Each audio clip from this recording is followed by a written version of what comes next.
All right, everybody, we are doing a special edition of the Brett Sloan Woodruff Award Coaches Show tonight, and we got a special guest online. Most of you guys can't see it unless you're watching right now, but Mr. Bobby Bentley is joined us online. Coach, can you hear us? Yes, I can hear you. Coach, thank you for jumping in. We got somebody you know up here on stage right now, and we thought it would be an opportune time to put you guys together to chat just a little bit. So, Jake, can you see your dad? I don't even know if you can see him. Yeah, I got him over there. I see him. So, Coach, how's things in Nashville? It's good. It's good. We had a good practice this morning, and then we were invited by the Tennessee Titans to go to practice, and got to bring the team down on 2 buses and watch the Titans practice. And it was very, very hot, by the way, but it was good, rewarding, good team building exercise for the guys and all the coaches. And we enjoyed the day, and then I'm back home now and kind of chilling for the afternoon. Well, Coach, I got to stop by, I guess, back in April and check out the facilities at BGA, talk with you just a little bit. And it's funny, I lived in Nashville for probably 5 years, so I know the lay of the land up there. And so tell us a little bit about, being in South Carolina coaching for as long as you did, and then moving to the Nashville scene. What's it been like for you to move into the Franklin, Tennessee area? Well, I recruited up here for Coach Muschamp at South Carolina and Coach Scott down at USF. So very familiar with the Nashville area. I recruited basically 2 cities, Nashville and Memphis. And as things go on in recruiting, you kind of get to know the landscape of the area pretty good. These independent schools in Tennessee are a little bit different than the states that we're aware of as far as Alabama, Florida, South Carolina. It's very different than South Carolina. A lot of resources, a lot of the better players are in this independent school system. And, I was kind of intrigued by it when I was asked about it. And it's a good place to work. It's a very cool place to live, as you know. Yeah, right. You know it maybe better than anybody. And unless you up here and you get a feel for it, you really don't understand what Franklin, Tennessee, and what Nashville, is doing right now as far as leaders in a lot of things as far as the country. But it's a very cool place to live. It's a cool place for kids to come back and call home and all that, and are enjoying it.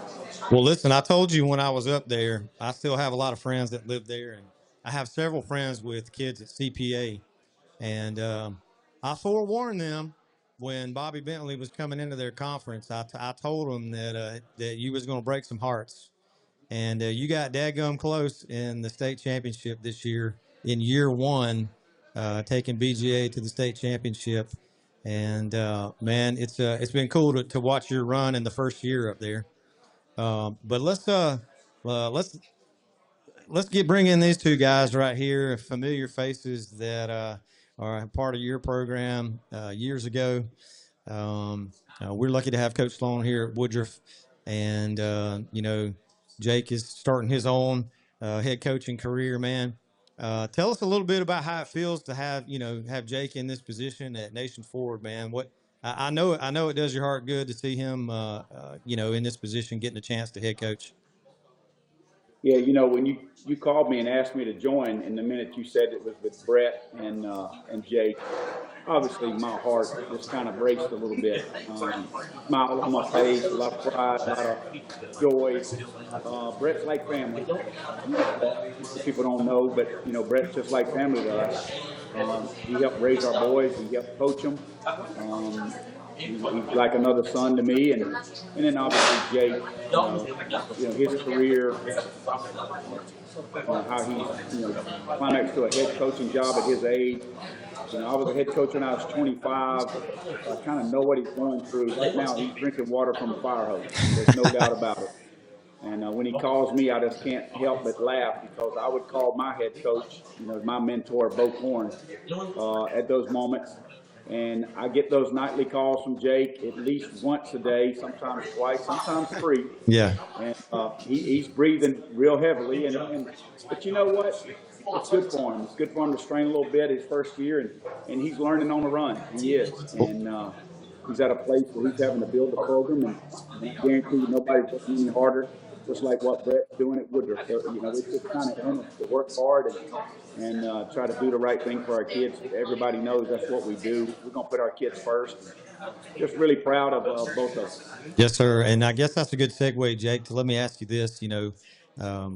Playing for your dad, coming up through his system, and now having a chance to lead young men in a head coach position. What does it mean to you to be able to look back and go, man, my dad was the GOAT. And what I mean, like Bobby set the bar high here in the state of South Carolina a long time ago. Well, it's a unique experience for me because growing up, the program and culture and the tradition was already set. Right. I obviously wasn't here for the 1-win season when he started, the 2-win season, and I didn't get to see how he built it. I just kind of saw when it was built. Yeah. And so that's why our conversations a lot recently are, what were those early days like? What were those mistakes that you made early? What were things that I should avoid or try to do early? And shoot, I've called Coach Sloan a bunch too. Yeah. And call Coach Lane a bunch, and to just try to absorb so much information from them. But yeah, I mean it's a special and tall task to try to live up to what Burns did. But man, I think it's such a great thing for me that I got to be part of it. I saw how when you invest in the player, when you invest in the kid and not just the player, how that pays dividends for your program. I've seen how when you emphasize, when you don't just emphasize only the rings and things, how you actually probably win more rings. Yeah, right. And I understand. And just saw how much Dad just loved kids and how much he invested in every one of us. His own kids, but also the players as well. And I'm gonna try to do the same. What a great resource coming into your first, head coach job. And Coach Sloan, I'm sure you could echo a lot of that too with, the way Bobby and Burns High School invested in getting your career started as well. Hold on. There we go. Oh man, yeah. It was being at Burns was just Coach Bentley gave me an opportunity. When I was, I don't know, I'd been coaching at Chapman for about 5 years, and then I was about 30, I think, when I took the job, 29 or 30, and just had an unbelievable opportunity. And when I took it, my mindset was, I want to go over there and I want to learn everything that I can possibly learn, and I wanted to soak everything else I could from Coach Bentley and all those guys. And I think he would tell you that's probably why we got along so well, because it didn't matter if we were grading film till 2 a.m. I was going to be there, and that's because that's all I wanted to do was coach football and coach quarterbacks the way that he coached quarterbacks and the way he produced quarterbacks. And so, and then getting to go over there and learn from him and work his camps and, get to coach Jake and Schuler. And heck, I learned things from Jake and Schuler, and we still talk ball today. And Coach Bentley would probably tell you anytime we all four get together, there's going to be an argument about 4 verses or something. There's going to be something that we all are, and usually Coach B's just looking for the one who will agree with him, and then he's, that's what he's. We know how he is. We all know how he is for sure. Yeah, right? But no, we had great conversations, and every time we're together, it's usually about football. It turns to football, Even when you're, because I want to tell one on Bobby. Like I think I got a call at about 8 or 9 o'clock one night. A bunch of coaches hanging out at his house in Duncan. Trey Elder was involved, I believe. Yeah. And we played guitar and songs and whatever. I don't know how long. Talk football. And talk football at the same time. And I'm no coach or whatever, but I was the guitar guy, and Trey's hollering at me to come over to Bobby's late at night. But that's an incredible thing to have community and family like that in football. And Bobby was part of building that so many years ago. And Coach Bobby Bentley, Coach, this is for you. When I came through at BGA, what I could still see in the way that you build your program is you're investing in young coaches who are on your staff now. Tell us a little bit about, some of the coaches that you have there at BGA now that have kind of, come out of their college career or out of the NFL who are working for you now. That's great. Yeah, Brett, that's what we do. We invest in the coaches just like we invest in the players. Investing in Brett Sloan, that first time we met, he was a Spanish teacher, and you knew he had a lot of intellect, and he was going to be a bright coach and a great coach and a bright teacher. And you got to hire those guys if you want to be successful. We've got some really good coaches at BGA. Our offensive line coach, Donnell Stanley, some of you folks down in South Carolina know who that name is. He was Jake's offensive lineman for a 4-year starter at the University of South Carolina. Played with the Dolphins, played with the Buccaneers. He's the head coach of Dillon Christian, and we got him, now as our offensive line coach. Quinshaw Davis, all those Gaffney fans. I know those Gaffney fans hated me back in the day. They still love me now. Yeah. I got a Gaffney guy on my staff, and I tell you, he is a heck of a coach.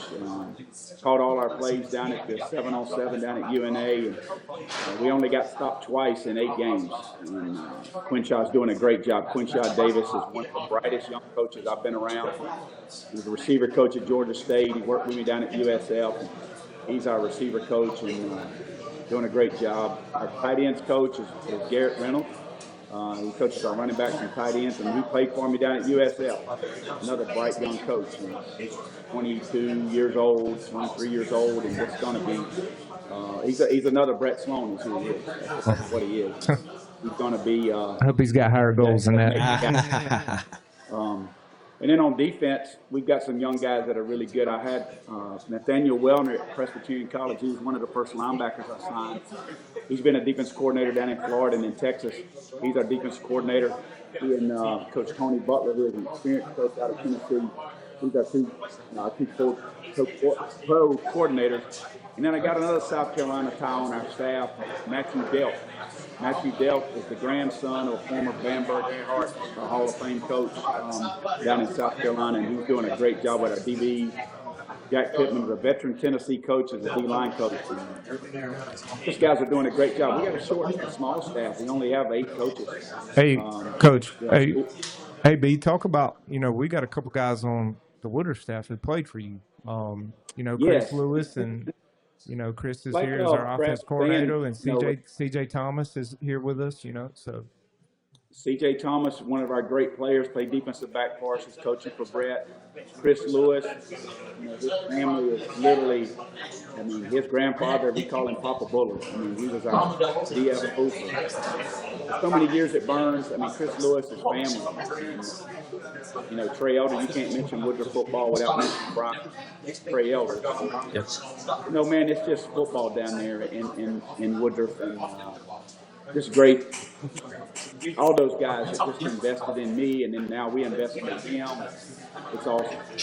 Well, Coach, it was great to come by and see you a couple months ago, see what you have going on at BGA, and I couldn't pass up an opportunity to have Coach Sloan and Jake here at the same time and not bring you in and let you chat with these guys, because I know you're incredibly proud of these guys and where they are right now, and I know they're thankful for your investment in them, or they wouldn't be where they are today, coaching Woodruff and Nation Ford. So thank you for jumping in, Coach. And I know you're a busy guy.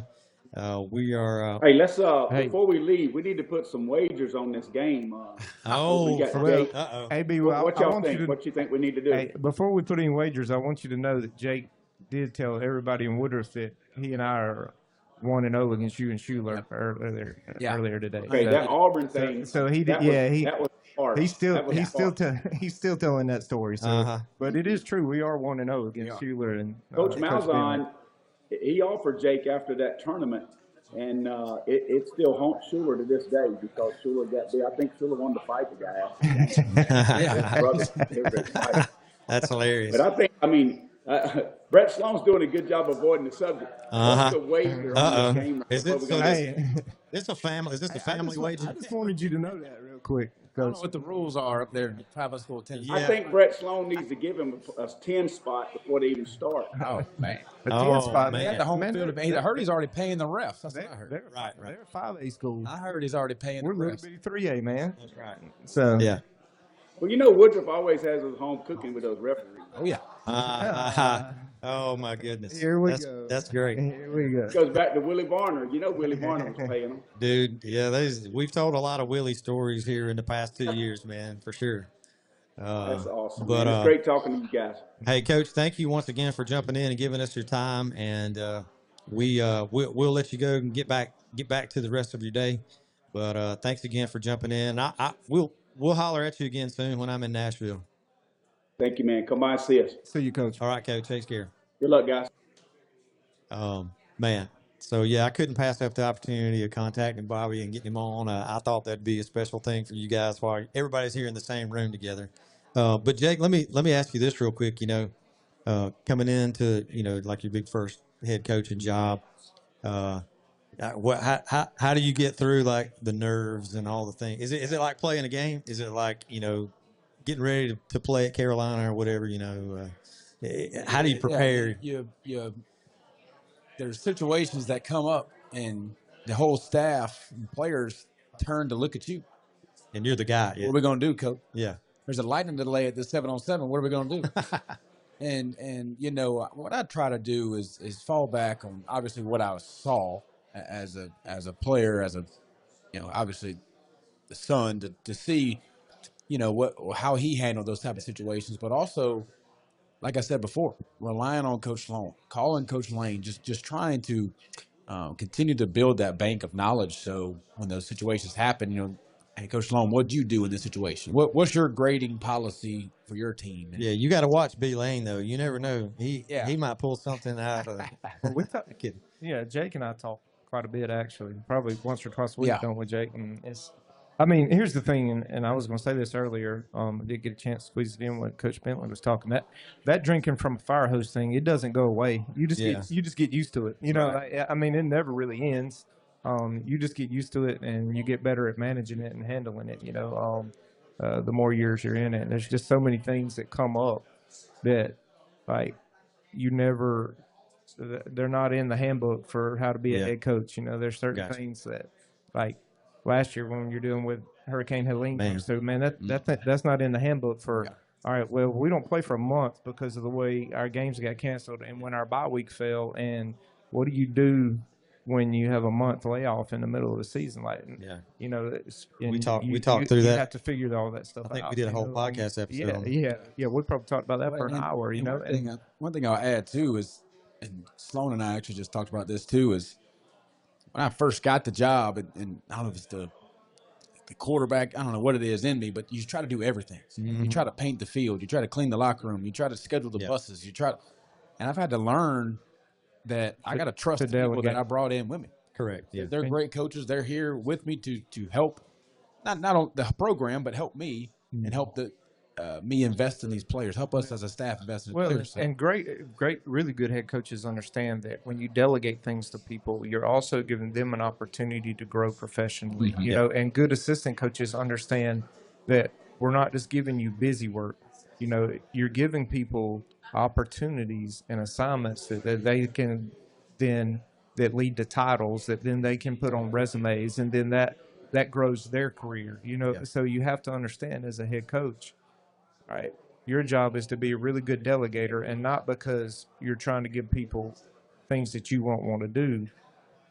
You're trying to build them as a coach and sharpen their skills and give them responsibility, which in turn makes them a better coach, and it builds a resume. So you have to understand both sides of that, and your assistants have to understand both sides. Well, to me, there's a little bit of art to it as well, in the fact that bringing in the right guy for defense, who's might be smarter than you at defense, but they're going to help you win.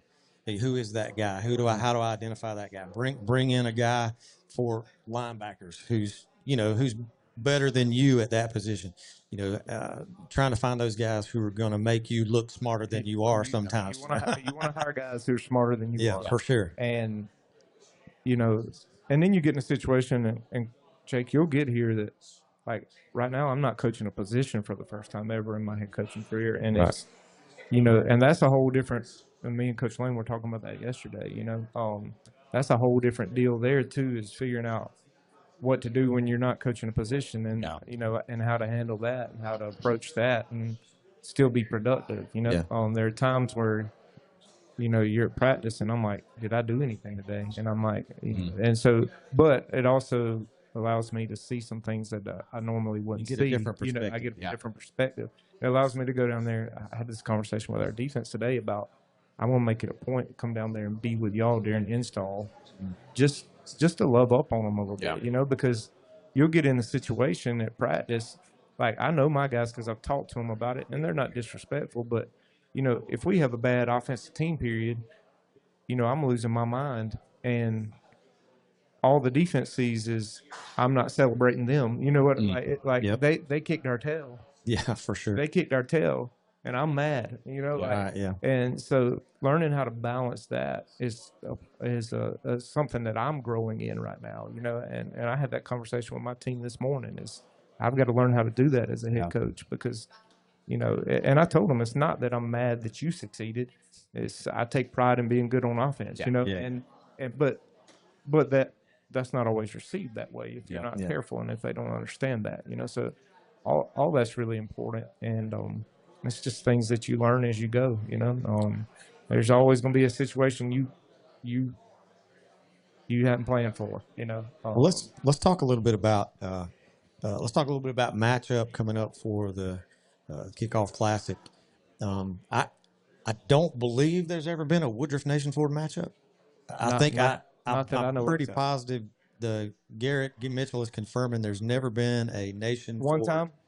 First time. This will be the first time. This is the first time. We have it from not an official 4 quarters that's going to go on the record, but, a matchup nonetheless. And, Jake, give us an idea. Maybe some key players, some philosophy that you have. What are y'all going to bring to the table on offense, defense when we see you guys in the 7th? Yeah, well, we actually just talked about that as a whole team today. What our identities are going to be. What are we going to hang our hat on? What do we want teams to turn on the film and see? And offensively, it's really simple. We're going to try to be as creative as we can. As a staff, I hate defense. I really do. I'm like coach, I'm offensive guy. Yeah, that's the most Bentley thing I've ever heard about. Just because they can move, they can line up wherever they want to. All right, as an offense, we have a lot more rules and things. So we have to use our shifts. We have to use our emotions. We have to be creative before the ball's even snapped to give us an advantage. So creativity, explosive. We're gonna challenge the defense, try to make them every 53 1/3 yard sideways, and obviously make them cover vertically down the field as well. And then we want to have a violent, hard edge about us up front. And when teams turn the film on, they see us finish people. They see us put people on the ground. And so that's really the 3 key things there. And then on defense, just a nasty defense that gets the ball off of it. We prioritize at practice every day of our turnover circuits, getting the ball off of people and flying around. And we try to really detail on offense and defense is winning your one-on-one. When you get the opportunity to make a one-on-one tackle as a staff, we've done schematically what we can do. We got you to that point, and now, hey, as a player, you got to take pride in making that one-on-one. But we have a lot of talented guys. Excuse me. When I took over the job, and I'll say this, and I'm not trying to knock anybody else, but you take over a team that had a 2-9 record. Yeah. You expect certain things about the team, and maybe that was wrong of me. I expected late to meetings. I expected late to practice. Nobody showing up. Yeah. Crocs on there. We don't have that. We don't have that. Our seniors have done a great, and I said it earlier in the coaches show that our seniors have bought into what we're trying to do, and they're trying to turn this thing around. And that's been special for me to see, and that's led by our senior receiver, Jaden Scott. Recently committed to ETSU, fired up about him and the leadership that he's bringing to us. Got a big, powerful running back, Malachi Drayton. That'll be the workhorse for us there.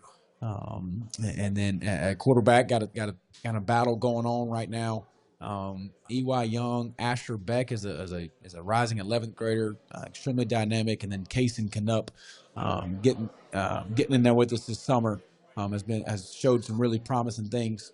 And then defensively, we had lost a lot of seniors defense, right? And so it'll be some young talented guys, some young talented rising 10th graders.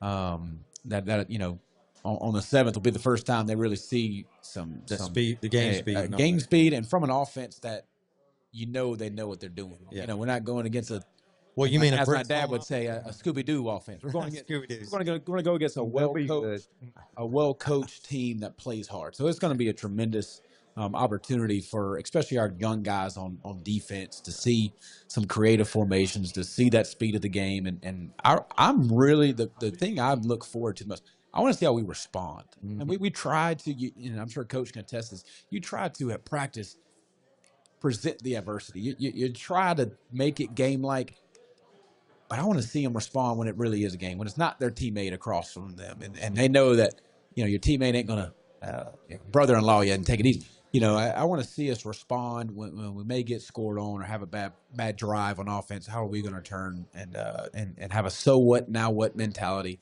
and keep it going? Nice. Coach Sloan, a little bit of a rebuilding year on the offensive side of the ball for Woodruff, I know. Was it all of our offensive line were seniors? You'll have to 5 of the top 6 were seniors. 5 of the top 6 were seniors. So. I started a couple of games last year, so we consider him a returning starter. But we're replacing a lot. TJ did a great job. We're really excited about the things that Connor's doing. We feel like we got 2 guys who are capable of doing that job between him and Jackson. McCarley, they're doing a really good job. Obviously, Jackson does a great job for us at safety and punter as well. So, so those would be our biggest question marks on that side of the ball. Ryland Renfro started some games last year in the slot between him and Snoop Green. So Ryland's coming back. Corey Motes is back at wide receiver. We do have to replace Hunter West, but we got some guys, and Dre Jenkins and Skylar Barker, who played a lot last year.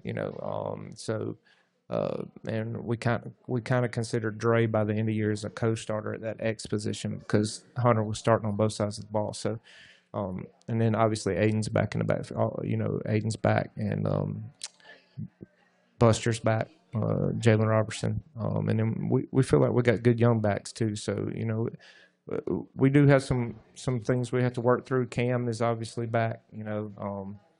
Like I said earlier, I think Cam is the best tight end in the state. Really good football player, and so we'll be hanging on some of those guys who. The good news is our guys who have experience have a lot of experience. I mean, you're talking about Cam's a 3-year starter. Aiden's a 3-year starter as a junior. Corey Motes is a 3-year starter. Let's see who else is in there. Ryland played a lot last year. We got a lot of guys with a lot of experience. Ian's got some experience. But there are some spots where we're going to have to grow some guys up a little bit. But we feel good about the guys that we have. Grayson Patterson moved over to left tackle for us from defensive end. Man, what a player! Because first time somebody saw him pass set ever. And I told him, I said, if you come play the offensive tackle, because I had to get him sold on it, Jake. He's a basketball guy. And he thought he's a skill player. And I said, man, if you wants a single digit. He wants a little number. I said, if somebody sees you pass that, you're going to get an offer. And sure enough, we went to Spartanburg, and for their joint spring practice thing, somebody saw him pass that, and Concord University Division II football now. I mean, they offer him a scholarship, and he's got a chance to be really good. Ian's got a chance to be really good. We're really happy with Paul Davis and Jaden Hunter, the job they're doing at guard, and Dawson Clevenger's been really good at center. So but they got to do it under the lights, and so that's why you do these games like this against good people, so you can see, like Coach was talking about, how they're going to respond. In those when they're seeing those live bullets, because you can try to replicate it at practice, but it's never quite the same, For sure. So. Well, it's hard to believe that it's already football season, guys. I for one, I've had a countdown going since the Super Bowl ended. So I'm ready to see some football, and I'm sure you guys are chomping at the bit to get on the field and get the season started. And looking forward to this matchup. It's pretty awesome that this ended up being the matchup that we're going to have here, hosted at Woodruff for the first time. I believe first time we've hosted the McDonald's Classic here. So pumped, man, Jake, pumped to have you guys down here.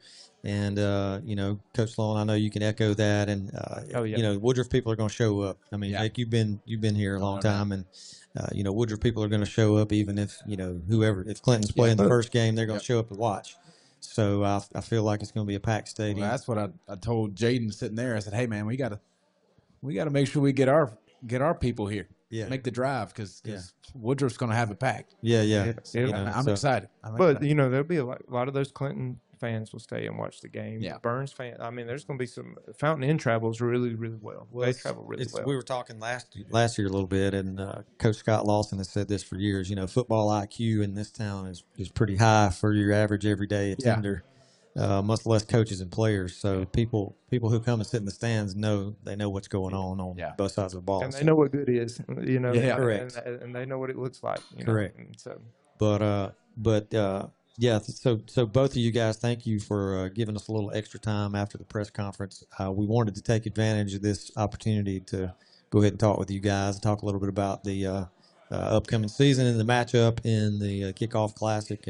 Gives us a little practice too, because we do the coaches show every week. And Coach, I want to thank you for coming down here and playing us, because it really it's special to me to be able to, for his first, it's not a real game, but his official competition as a head coach, gets to be against me, right. And that's a really cool moment for me, and I hope it is for you too. And I think it's really cool. So that's fantastic. Well, guys, we're going to close out the live stream here tonight, and we thank you guys for who jumped in and watched tonight.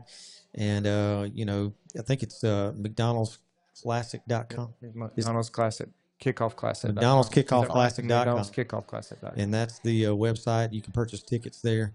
And man, let's fill up a stadium for a little bit of high school football. That's right. I'm ready to see you guys go after it, and I'm sure these people who are watching here tonight are ready to see it as well. So we're going to sign off. Thank you guys for joining us, and we will see you next time. Hopefully, week 1 of the Woodruff Wolverine Coaches Show. That's what we're planning on. Yes, sir. All right. Take care. We'll talk to you guys soon.